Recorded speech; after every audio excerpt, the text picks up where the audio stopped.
어제 법원이 박문진 이사장이 권태선 이사장의 그 신임 이사 임명 절차 집행정지 신청을 인용하는 결정을 내렸는데요. 관련해서 국회 과방위 야당 간사 맡고 계신 김현 더불어민주당 의원 전화 연결해서 자세한 말씀 들어보도록 하겠습니다. 자, 김현 의원님 나와 계십니까? 네, 안녕하세요. 네, 김현 의원님 지금 어디 계십니까? 의원회관에 있어요. 네, 지금 의원회관에. 의원회관에, 국회의원회관에 계시고, 뭐 잠시 후에 10시부터는 또 과방위 회의가 있기 때문에 저희가 최대한 네, 시간을 맞춰서 마무리를 할 수 있도록 하겠습니다. 지금 여러분들은 네. 의원회관에 계시는 김현 의원님 사진 보고 계십니다. 자, 어제 결국에는 법원으로부터 방송 장악에 대해서 제동을 거는 판결이 나왔습니다. 이 결과 어떻게 보셨습니까? 일단은 MBC가 네. 윤석열 정부 들어서 바이든 날리면 그 이전에 이제 민간인이 비행기 탑승한 것이 폭로가 됐잖아요. 맞습니다. 결국 그게 김건희 대통령 부인과 연관되어 있는 거였고, 네. 그걸 시작으로 해서 바이든 날리면 언론 보도를 가지고 이제 국세청 세무조사, 그다음에 언론인에 대한 탄압 등이 이제 계속 이어진 건데, 네. MBC가 사실 보도를 통해서 정권을 견제하고 국민들의 목소리를 담아내기 위한 보도를 함에 있어서, 네. 그러니까 계속 탄압을 받아왔던 거잖아요. 네. 그리고 그 연장이 어쨌든 MBC 사장을 해임시키고 입맛에 맞는 사장을 임명하기 위해서 지금 박문진을 무리하게 이사를 이제 뽑은 건데, 네네. 그거를 방송장악 쿠데타를 막았다는 점에서 정말 다행이고, 네. 국민과 함께 MBC를 지키고자 노력했던 많은 사람들의 노력의 결실이다. 네. 되게 감동적인 날이었습니다. 네. 저는 개인적으로 그동안 쭉 이 사건 관련해서 취재를 해온 취재 기자의 입장에서 볼 때 김현 의원과 네. 최민희 과방위원장이 참 전략적으로 잘 싸우셨다. 민주당은 다 계획이 있었구나라는 생각이 좀 들었는데요. 근데 사실은 네. 지난해부터 어쨌든 제가 방통위에 있을 때 그렇습니다. 박문진에 대한 탄압이 있었고, 맞습니다. 그걸 막으려고 나름대로는 이제 노력을 네. 했고, 네. 또 말씀처럼 저희가 7월 31일 날 무리하게 이진숙하고 그다음에 김태규 두 사람에 의해서 결정된 내용을 가지고 네. 저희가 3차 청문회를 맞습니다. 계획했고 준비하고 예. 그다음에 현장의 검증 네. 그다음에 문서 검증을 통해서 네. 진실을 밝히려고 노력을 했는데 사실 저희 가방위 위원들이 일사불란하게 정말 한 뜻을 가지고 같이 움직여줬기 때문에 네네. 어제 같은 결론을 내는데 예. 조금이나마 저희가 예. 효능감 있는 정치를 하지 않았나 그렇게 네. 판단하고 평가합니다. 세 차례에 걸친 청문회를 통해서 법카, 빵진숙 막 온갖 그동안 알 수 없는 그리고 웬 사무실에 그렇게 와인을 싸놓고 있었는지 뭐 도무지 납득할 수 없는 그런 일들을 비롯해서 또 현장 검증까지 직접 가시면서 국회 과방위 야당 위원들이 상당히 적극적으로 역할을 했던 것도 법원 판결에 좀 영향이 있었던 것은 아닌가 싶은데 어제 법원 판결문 중에 굉장히 주목해서 봐야 되는 대목이 있으니 그것은 이런 것 같습니다. 기본적 원칙적으로 정치적 다양성을 반영한 5인의 상임위원으로 구성된 회의를 전제하고 있다고 볼 수가 있다. 그러니까 5인 합의제 네. 아니면 2명이서 하는 결정은 이건 앞으로 안 된다라는 입장을 밝힌 걸로 보이는데요. 법원 결정문 가운데 핵심적으로 네, 봐야 맞습니다. 되는 대목은 뭐라고 보십니까? 그러니까 맞습니다. 지금 지적하신 것처럼 네. 2명이서 하지 마라.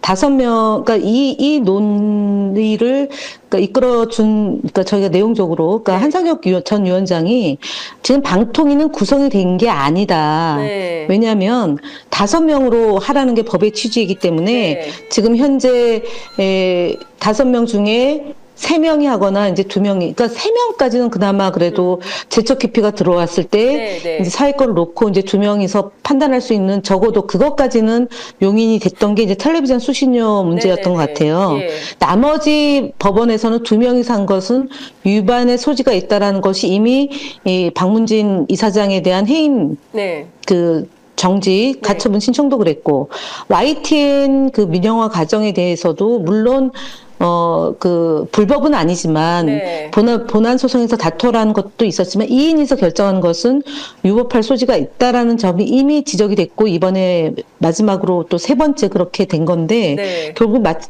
말씀하신 것처럼 정치적 다양성이 반영할 수 있도록 네.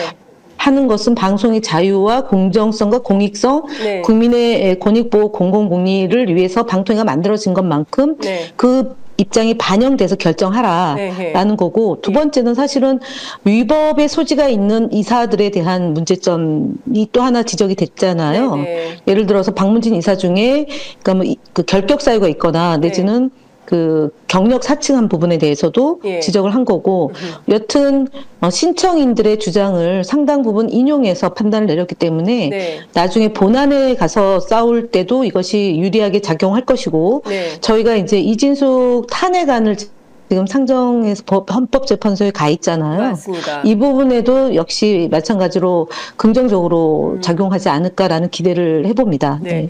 그 지금 YTN 그 민영화 관련해서 그 다음에 이제 KBS의 그 경영진을 구성하는 문제, 이런 것들도 다 이번 결정에 영향이 좀 있을까요? 어떻게 보십니까? 예, 있습니다. 지금 이제 저희가 그렇지 않아도 국정조사를 꼭 해야 된다고 계속 하는데 여야 합의가 안 되고 있기 때문에 국회의장이 망설이고 있는데, 네. 이번 결정을 기화로 네. 국정조사의 필요성을 다시 한번 저희는 이제 노력을 할 것이고요. 예. 거기서 이제 앞서 말씀드렸던 YTN 민영화 과정에서 이동관 이상인 둘이서 결정을 그렇죠. 1차 결정을 하고 그다음에 김홍일 이상인에 의해서 최종 결정이 난 거기 때문에 네. 이 부분에 대해서도 정말 심각하게 검토를 해야 되는 게 있고, 네. 그리고 그 지금 KBS는 사실은 이사 중에 한 분이 네. 그분도 마찬가지로 본인의 의사와 무관하게 유임이 된 케이스가 있습니다. 아하. 그래서 그분을 중심으로 해서 네. 지금 이제 소송을 제기를 할 것 같습니다. KBS 이사들 안에서도요. 아, 그러면 지금 지금까지는 박문진 이사들이 문제 제기를 했는데 앞으로 KBS 또는 네. YTN은 어떻게 될까요? YTN 경우는 YTN은 지금 이제 본안 소송이 진행 중이기 때문에 네. 거기에 따라서 이제 영향을 받는데, 어쨌든 국정조사를 통해서 네. 국민들의 관심을 좀 높여내고 네네. 그것이 여론 작업을 통해서 법원에 영향이 좀 될 수 있도록 그렇게 저희가 가방이 차원에서 노력을 기울여야 되는 거고, 예. 말씀드렸던 것처럼 KBS도 예. 9명을 임명을 했는데 예. 11명이지 않습니까? 예. 그 중에 임기가 이제 8월 30일이면 끝나는데 그 중에 한 분이 연장이 되신 분이 있으세요. 네네. 그래서 그분이 이제 소송을 제기하면 네. 지금처럼 박문진처럼 2인이 정한 문제가 불법의 소지가 있다라고 판단이 내려진다면 네. KBS 역시도 저희가 한번 그 지켜볼 만한 일일 것 같습니다. 네. 다만 근데 KBS는 대통령의 인사권이기 때문에 네. 이번에 박문진의 경우는 방통위 인사권이라서 아하. 법원에서 판단할 수 있는 여지가 조금 있었던 거고, 네. 대통령 인사권에 대해서는 재량권이다라고 또 볼 수 있기 때문에 이 부분은 이제 법정 다툼을 좀 해야 될 것 같습니다. 그렇군요. 네. 그 대통령실에서 이런 입장이 나왔습니다. 법원 판단은 늘 존중하나 항고심에서 판단받게 될 것이고 결국 뭐 지켜보겠다라는 입장이 나왔는데요. 대통령실의 이런 입장에 대해서 어떻게 보십니까? 뭐 그거는 대통령실에서 낼 수 있는 최소한의 입장인데, 다만 그 이제 MBC 사장을 교체해서 방송 장악을 하려고 했던 이것에 제동이 걸린 거지 않습니까? 네네. 그래서 대통령실은 겉으로는 자연스럽고 뭐 태연하게 얘기를 할 수 있을지 모르지만 내용적으로는 네. MBC를 장악하려고 했던 이진숙 그 정말 말도 안 되는 네. 그 이제 정말 하자가 많은 분을 시켜서 MBC를 장악하려고 했던 것에 그 이제 발목을 잡힌 거기 때문에 네네. 매우 충격을 받은 상황이다라고 예. 보여지고 이후에도 네. 방송 장악을 위한 그 이제 용산의 움직임들이 심하게 그 흔들릴 수 있다라고 봅니다. 네. 지금 어쨌든 일단 그 가처분 소송에서 인용 결정이 난 것이고, 본안 소송도 가야 되기도 하고, 그 항고도 한다는 입장이기 때문에, 방통위 측에서요. 이제 이 싸움이 이제 법률적으로는 계속 가게 될 텐데, 정권 차원에서 MBC 장악을 여기서 멈출까요? 방송 장악을 여기서 멈추겠습니까? 아니면 앞으로 어떻게 할 거라고 전망하십니까? 또 다른 사는 뭐가 될까요? 네. 일단 저희가 방통위원 2명을 추천을 야당목을 추천하고 한 명이 임명해야 한다라는 걸로 지금 제가 여당 야당이 이제 논의를 해서 진행을 할 거 아닙니까? 네네. 실질적으로 7월 31일 날 그 속기록을 제출하지 않고 있는데 네. 만약에 물론 뭐 쉽진 않지만 대통령 임명해서 야당 추천 위원 들어가면 네. 7월 31일에 벌어졌던 일을 네. 속속들이 알 수 있게 되는 거잖아요. 그렇죠. 그러면 과연 예. 9명 그다음에 예. 그 이제 7명하고 네. 6명 이 사람들의 명단이 어디로부터 나왔는지 나온 거냐. 외부의 지시와 간섭이 있었는지 없었는지를 밝혀낼 네. 수 있는 예. 주요한 그런 고리들이 있을 것 같아요. 그것 때문에도 속기록 내놓지 않은 건데 예. 일단 그 속기록에 문제가 있고 네. 방송 장악을 위한 그 형태들이 어떻게 될지는 네. 좀 더 두고 봐야겠지만 감사원 감사가 더 나올 것 같아요. MBC에 네. 대한 예. 그걸 가지고 하겠지만 사실은 쉽지 않습니다. 당분간. 그렇군요. 그리고 네. 그 아까 얘기했던 이진숙 탄핵 예. 대해서도 지금 110일 결정됐는데 네. 제가 볼 때는 어떻게 결정이 매우 유리하게 저에게 작동하지 않는다고 봅니다. 네네. 지금 전화 상태가 고르지 않아서 의원님 말씀이 이제 막 명징하게 들리지는 않는 것 같습니다. 아무래도 좀 그래요? 상태가 지금 네. 전화 상태가 이렇게 막 약간 좀 소리가 분명하게 들리지 않아서 시청자 여러분들께서 청취하시는데 좀 어려움이 계실 수 있어서 불편해요? 네. 불편함을 드린 점에 사과 말씀을 좀 드리겠습니다. 좀 끊기고 있어서 정말 죄송합니다. 하나만 마지막으로 여쭤보고 마무리를 하도록 하겠습니다. 국회의장께서, 우원식 국회의장께서 지금 방송사법 중재안을 다시 내겠다, 범국민 협의체를 구성하자, 이런 제안을 하고 있는데요. 국회의장의 이런 제안에 대해서 야당은 어떤 입장이십니까? 저희는 애시당초 네. 방송사법에 대해서 여야가 협의할 수 있는 구조를 만드는 거에 대해서 이미 찬성을 했습니다. 네. 근데 여당이 동의하지 않아서 그것이 이루어지지 않았기 때문에 네. 국회의장이 하는 얘기에 대해서는 저희는 뭐 충분히 공감하고 같이 논의할 수 있는 준비가 되어 있습니다. 네네. 어쨌든 지금 상황에서는 국회의장의 중재안을 국민의힘이 받느냐 안 받느냐가 훨씬 더 중요한 상황이 돼버렸기 때문에 그렇습니다. 네. 네, 오늘 있을 과방위에서 또 어떤 쟁점들이 주요하게 논의가 될지 그 점도 좀 지켜봐야 될 것 같다라는 생각이 좀 듭니다. 네. 하나만 더 여쭤보겠습니다. 지금 전화 상태가 고르게 들리기 시작해가지고요. 잘 들리니까 좀 더 여쭤보도록 하겠습니다. 네. 네. 지금 국회 과방위 이제 야당, 그러니까 방통위원 야당 추천 2명에 대해서는 민주당이 추천을 하겠다라는 입장이지 않습니까? 네, 맞습니다. 네, 네. 중요한 건 대통령이 임명장을 줄 것이냐. 왜냐하면 작년에 최민희 의원, 네. 의원에 대해서 끝내 7개월 7일 동안 임명장을 주지 않았던 건데, 이번엔 어떻게 굉장히 전략적으로 고민을 많이 하신 수를 둔 거다라는 생각이 좀 들어서 여쭤보고 싶습니다. 일단은 이제 이진숙 위원장이 그러니까 직무가 정지된 상태니까 구조 자체는 이제 김태규 의원 한 분이 있는 거잖아요. 그렇습니다. 그래서 만약에 야당이 2명이 되고 여당 추천 없이 1명 들어오면 4명 구조잖아요. 2대2잖아요.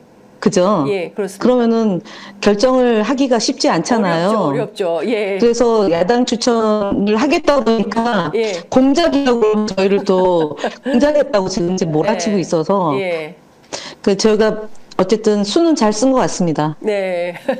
그 국민의힘 쪽에서는 그래서 그것은 임명을 안 할 것 같습니다. 임명을 안 할 것 같다.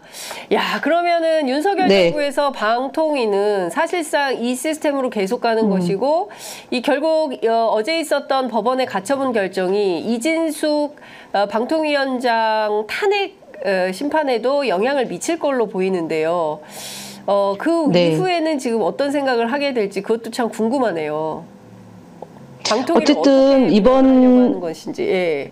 그러니까 방통위 운영을 어떻게 할 건지도 물론 중요한데 네. 지금 국정 운영 전반적으로 정말 무능하고 그 무책임하게 네. 지금 하고 있고 특히 디올백 관련해서 지금 권익의 판단이나 검찰의 네. 판단을 보면 예. 정말 대한민국 국민으로서 살면서 이런 수모를 겪어야 되느냐라고 생각을 가질 정도로 정말 무도한 정권이지 않습니까? 네. 그래서 방통위의 방송 장악을 위한 이런 정말 무도한 일과 맞물려서 예. 정권에 대한 심판, 이제는 정권에 대한 이런 것의 네. 강도가 예. 훨씬 더 이번 국정감사 그다음에 정국회 통해서 드러날 것이고 이게 무너진다면 네. 대통령의 지지율이 지금 20대 후반으로 지금 떨어지고 있는데 예. 20대보다 훨씬 더 낮아진다라면 예. 저는 다른 형태의 그 국정 운영을 펼쳐야지만 아하. 온전하게 될 수 있지 만약에 이 정도로 지금 무리하게 욕심을 내고 네. 멋대로 국정 운영을 하면 네. 저 철퇴를 맞을 거다라고 봅니다. 네. 결국 윤석열 대통령이 국민과 함께 국정 운영 기조를 바꾸지 않는 한 철퇴를 맞을 수밖에 없을 것이다. 예, 이런 말씀 주셨습니다. 아유, 오늘 네. 전화로 연결해서 다음에는 스튜디오에 모셔서 조금 더 상세한 말씀을 들을 수 있는 기회가 오늘 또 과방위가 있어서 모시지 못해서 많이 안타깝습니다. 네네. 예, 아주 지혜롭게 잘 싸우고 계시다라는 말씀을 좀 드리면서 오늘 말씀은 여기까지 드리도록 네. 하겠습니다. 말씀 잘 들었습니다. 감사합니다. 네, 감사합니다. 고맙습니다. 네.